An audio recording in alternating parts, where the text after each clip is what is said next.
Blessed day, guys, and peace be upon you this morning. So in this video, we're going to learn how to configure DHCP server on a multi-layer switch or layer 3 switch. So we have a layer 3 switch here or a multi-layer switch here, and on this layer 3 switch here, we have two access layer switches connecting to it, okay? And each access layer switch is representing a department. So for example, IT department, finance department, okay? All right, so I'll just open our Google spreadsheet. I'll let you know that today we are doing the final part of number 5, okay? All right, so without any further ado, I'll open our notepad to help us know what to go through, okay? So the first step is always to draw the necessary topology, decorate and comment. So guys, make sure that you draw this simple topology, okay? You have to choose 3650 multi-layer switch. Remember, there are two multi-layer switches in the packet tracer currently. So make sure you choose 3650 switch for this demo, okay? All right. For switches, choose 2960. I mean, for layer 2 switches, choose 2960, okay? But the computers are the same. All right. Okay, and connect them the way I've done. All right, so guys, let's start again. Number 2, configure IP addresses to the layer 2 interfaces and enable IP routing. So guys, remember, by default, this is just a switch. So we have to make it to function both as a router and a switch. So that's why we have to enable IP routing and configure IP addresses to the interfaces. So as per now, you have to know that these interfaces, this gig 101, there's gig 101 and gig 102, they are still switch ports, and you cannot assign IP address to switch ports. So we have to turn them into a layer 3 interface. So let's just click first. We come to CLI. Okay, this is a very nice problem that you've encountered. The device must be powered on. I'm sorry, I forgot the first step. The first step is always to power on the 3650 multi-layer. So just click on it. Then when you come to the physical tab here, you can see the power supply ports are blank.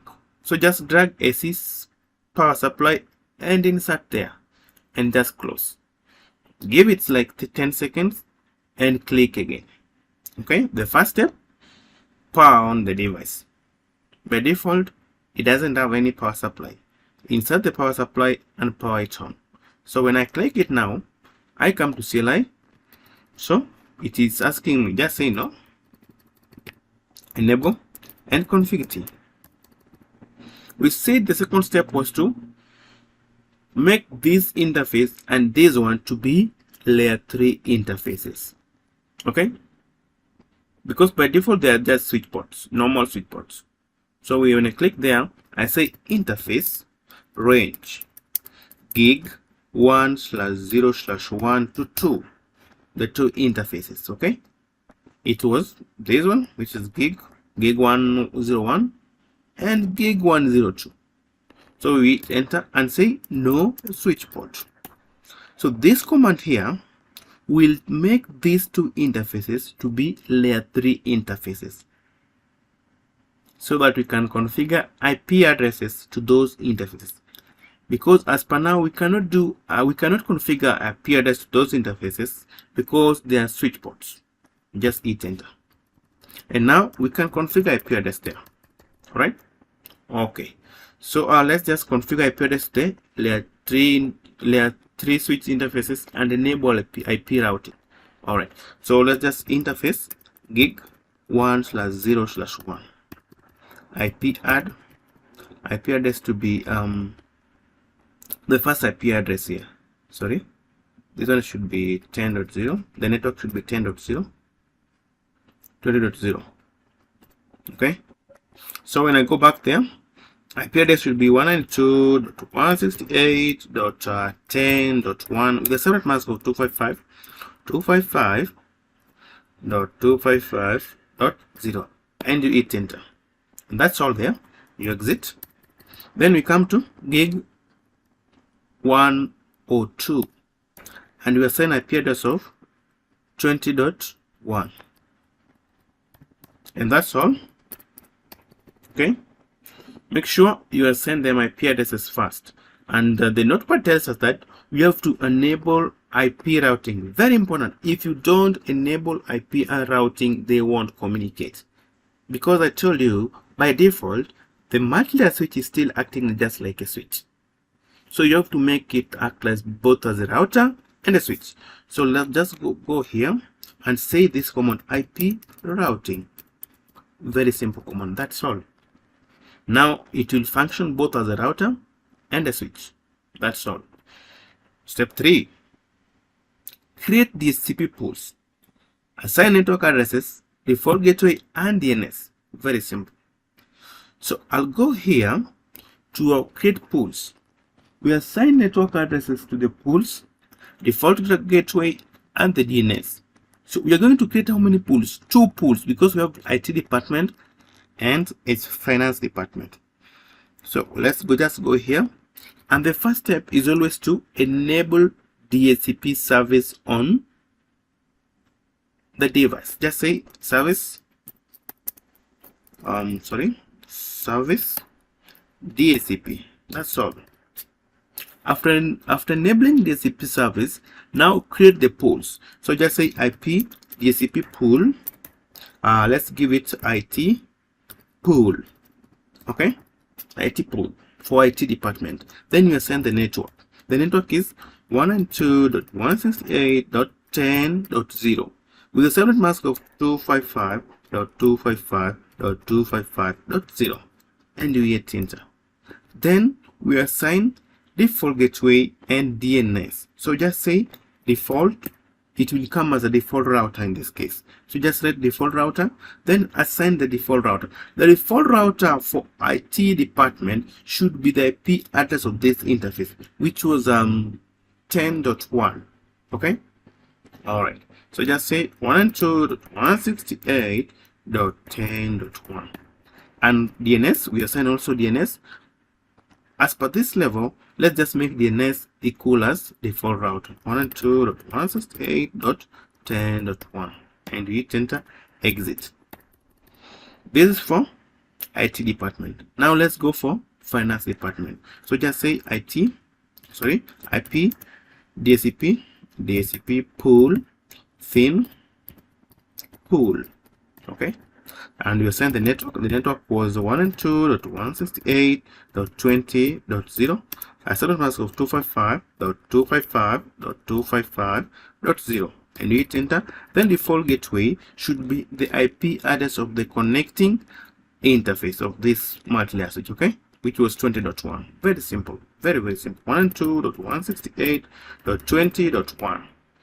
As per this level, let's just use DNS as the let's just use the default route as the DNS. Okay, 192.168.20.1, and hit enter, exit, and do right. Okay, so let's go back to our guide.